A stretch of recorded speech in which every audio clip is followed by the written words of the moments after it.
उसको फांसी का सजा मिले, हम लोग सजा मिले, बाहर निकलना नहीं चाहिए, फांसी होना चाहिए, निकलना नहीं चाहिए घर से, जेल से बाहर अगर निकल गया तो फिर समझ लीजिए कि बहुत कुछ हम लोग कर देंगे। कर दोस्तों, इस टाइम हम काली महल में है जो चतुर्भुज रोड पे जाता है। और 3 दिन पहले यहाँ पे जो चखना बेचने वाली एक महिला थी जिनका नाम हिरावती देवी था और उनका उम्र 55 साल, उसको किसी ने राड से पीट कर उनकी हत्या कर दी थी। हालांकि अब वो अपराधी पकड़ा गया है और उनके देखिए बेटे हैं, उनकी 2 बेटियां हैं। आप समझ सकते हैं कि जो मेहनत करके कमाते हैं उनके ऊपर भी आँच आ जाता है, लोग नशे में उनका भी मर्डर कर देते हैं। अगर भीख मांगे तो बात अलग है, लेकिन मेहनत करने वालों को भी अक्सर लोग मार दिया करते हैं। देखिए उनकी 2 लड़कियां हैं, अभी भी आप आँख में आंसू देख सकते हैं कि किसी के भी माँ बाप हो, चाहे कितने दिन भी बीत जाए, लोगों के लिए वो बात ठंडी हो जाती है, लोग हंसने लगते हैं।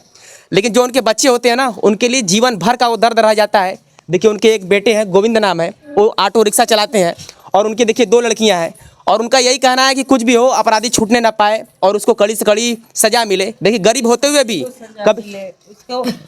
उसको फांसी का सजा मिले, हम लोग सजा मिले, बाहर निकलना नहीं चाहिए। देखिए इनकी 2 बेटियां हैं और इस टाइम आई हुई हैं और काफ़ी रो रही हैं। और ये गेट आज खुला है और वो भी दरोगा जी के रहते हुए खुला है। और उसके बाद अगर आप देखेंगे तो अंदर बहुत ज़्यादा ब्लड गिरा हुआ है। अगर पीछे देखेंगे तो बहुत सारे लोग भी हैं जो इस बात का गवाह हैं कि जो भी हुआ है काफ़ी गलत हुआ है। आप नशे में रहिए, लेकिन नशे के साथ किसी की ज़िंदगी के साथ खिलवाड़ मत करिए कि आप किसी को ही मार दे, उसका जीवन ही चला जाए।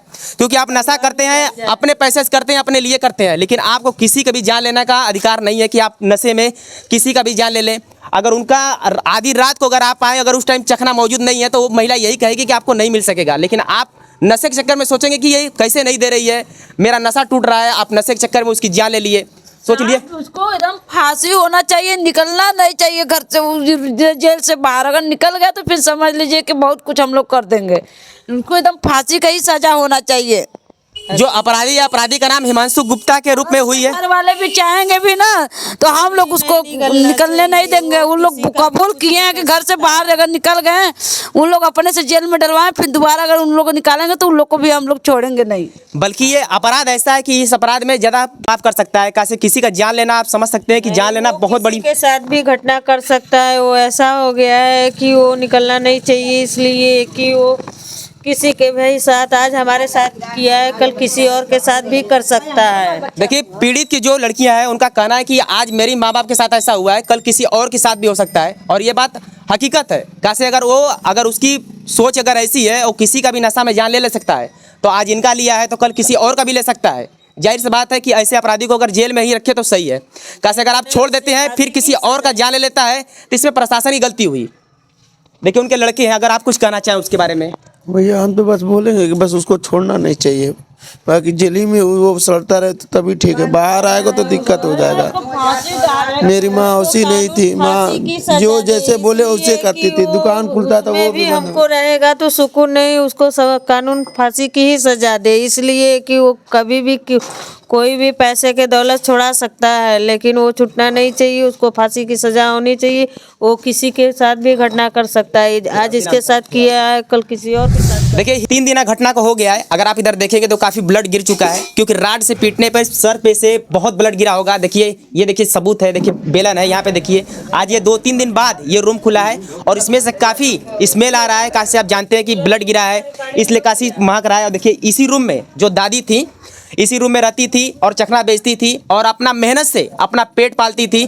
लेकिन आप जानते हैं ना कि आप कितना भी मेहनत कर लें, लेकिन लोग आपको मारने से थोड़ा सा भी कतराते नहीं हैं। और आखिरकार जो उनका निर्दोष, कोई दोष भी नहीं था, एक निर्दोष महिला का राड से पीटकर एक हिमांशु गुप्ता उनका मर्डर कर देता है। आप देख सकते हैं, देखिए कितना ब्लड है। हम आपको नज़दीक से दिखा देंगे तब आपको यकीन होगा कि उस टाइम घटना कितना भयानक रहा होगा। आधी रात की ये घटना थी, तब तक किसी को पता नहीं था। जब सुबह हुआ तब इनके बेटे को और उनके लड़कियों को पता चला कि उनकी माँ का हत्या हो गया है। और काफ़ी उनके जो लड़की हैं, उनके लड़के हैं, उनको काफ़ी दुख है और किसी को भी होना चाहिए, आप समझ सकते हैं। देखिए हिरावती देवी के जो 2 पुत्रियाँ हैं और एक लड़के हैं उनके, इनका यही कहना है कि जो भी अपराधी है उसको कड़ी से कड़ी उसको सजा मिले और वो छूटने ना पाए किसी भी हाल में। क्योंकि अगर छूटेगा तो किसी और के साथ भी हादसा कर सकता है। और जानते हैं कि जिसका परिवार उजड़ता है ना, वही दर्द समझ सकता है। बाकी लोगों के लिए तो हंसी होता है कि चलो जो हुआ सो हुआ, वो 2 दिन में भूल जाएंगे। लेकिन जिसके साथ होता है पूरी ज़िंदगी भर उसको याद रहता है कि उसके साथ कैसी घटना हुई थी, उसके माता पिता उससे छीन जाते हैं। इसीलिए कोई भी अपराधी हो उसको कड़ी से कड़ी सजा मिले।